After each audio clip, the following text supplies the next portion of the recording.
Hello friends, welcome back to my channel advance English 101। Friends, आज की इस video में हम लोग 6 एडवांस स्ट्रक्चर्स को सीखेंगे जो हमारे डेली स्पोकन इंग्लिश के लिए मोस्ट इम्पॉर्टेंट है। पहला है गुड फॉर नथिंग, जिसका मतलब होता है किसी काम का नहीं। इसका स्ट्रक्चर है सेंटेंस बनाने का। सबसे पहले सब्जेक्ट लिखेंगे, उसके बाद हेल्पिंग वर्ब, उसके बाद गुड फॉर नथिंग। पहला सेंटेंस, तुम किसी काम के नहीं हो, you are good for nothing. तुम्हारे सारे दोस्त किसी भी काम के नहीं हैं।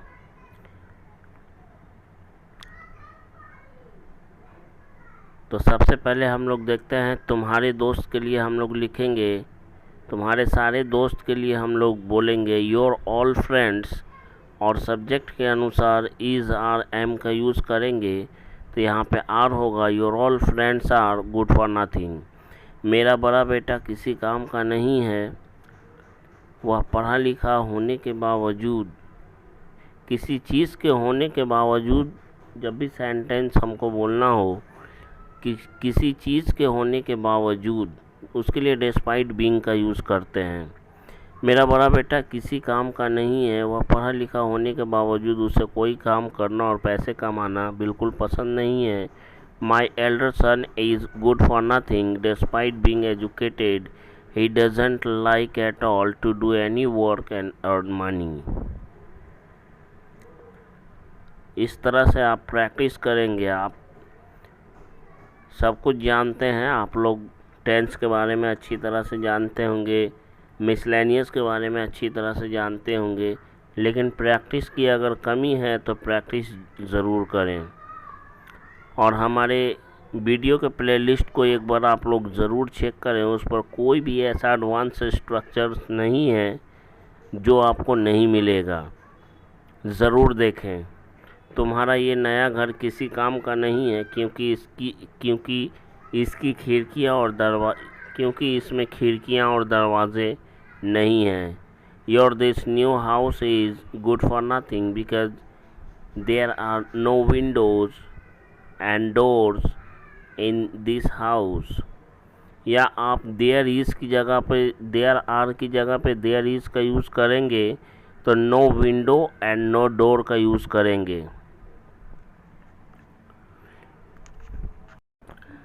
नेक्स्ट हमारा स्ट्रक्चर होगा, वो होगा दैट्स व्हाट, जिसका मतलब होता है वही तो, या दिस इज़ व्हाट मतलब वही तो। ये केवल बात के लिए यूज़ किया जाता है, किसी को बताने के लिए, कुछ बोलने के लिए इसका यूज़ किया जाता है। इस बात का ध्यान रखेंगे।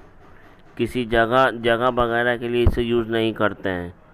किसी बात को बोलने या बताने या समझाने के लिए के सेंस में इसका यूज़ करते हैं। दैट्स व्हाट मतलब वही तो, दिस इज़ व्हाट मतलब यही तो। यही बात तो मैं भी तुम्हें बताना चाहता था। इसे इंग्लिश में बोलने के लिए हम लोग कहेंगे this is what I wanted to tell you, क्योंकि ये सिंपल पास्ट का है, चाहता था, इसलिए वांट की जगह पे वांटेड का यूज़ हुआ है। सिंपल पास्ट का स्ट्रक्चर होता है सब्जेक्ट प्लस वर्ब की सेकेंड फॉर्म प्लस ऑब्जेक्ट। वही तो मैं भी उससे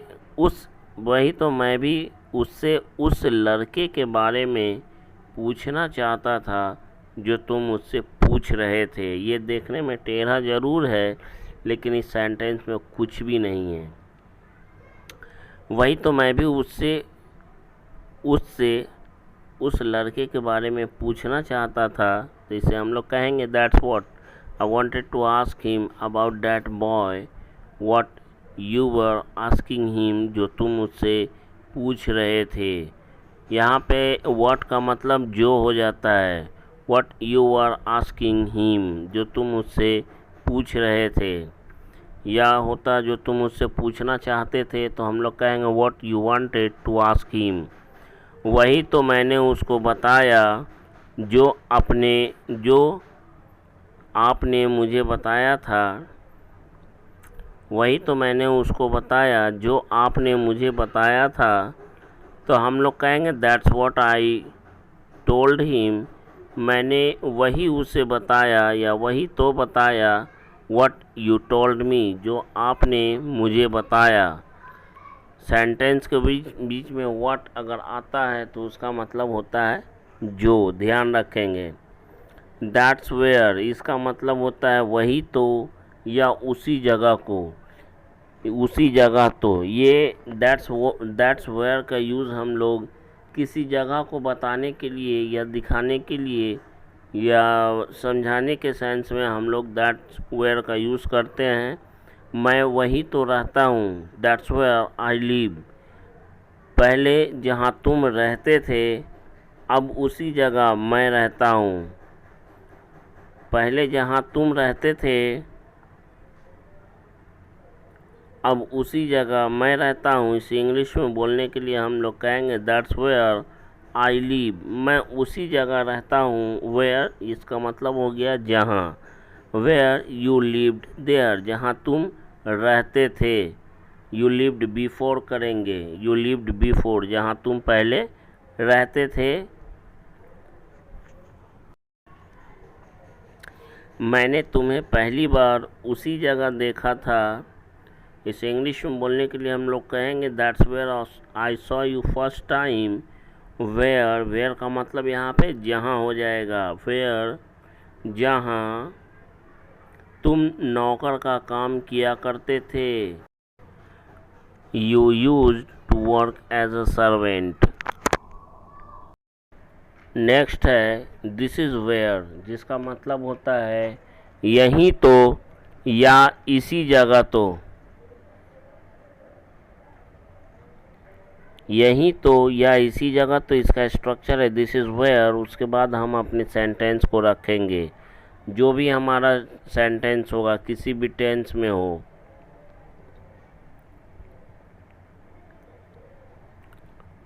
पहला सेंटेंस है यही तो वह तुमसे मिलने आया करता था। आया करता था मतलब कि आता था अगर बोलना है तो यहाँ पे सब्जेक्ट प्लस वर्ब की सेकंड फॉर्म का यूज़ करते हुए सिंपल पास्ट टेंस में हम लोग बनाएंगे। और नहीं तो फिर इधर आया करता था अगर इसको रेगुलरिटी को अगर दिखाना है तो यूज्ड टू का यूज़ करेंगे हम लोग।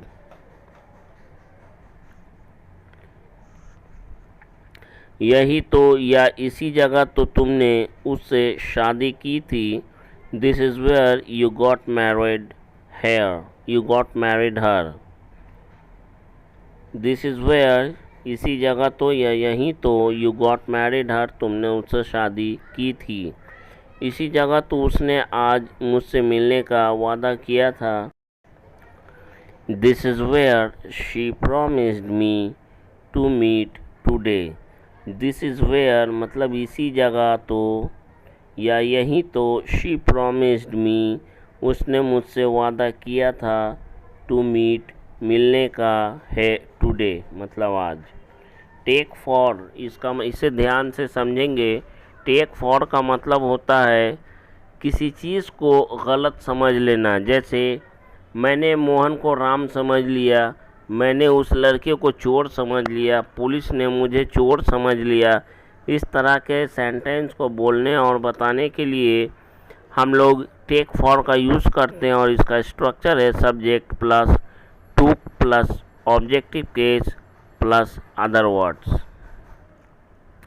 पहला सेंटेंस है मैंने तुम्हारे भाई को मोहन समझ लिया, या यूं कहें मैंने तुम्हारे भाई को समझा कि वह मोहन है।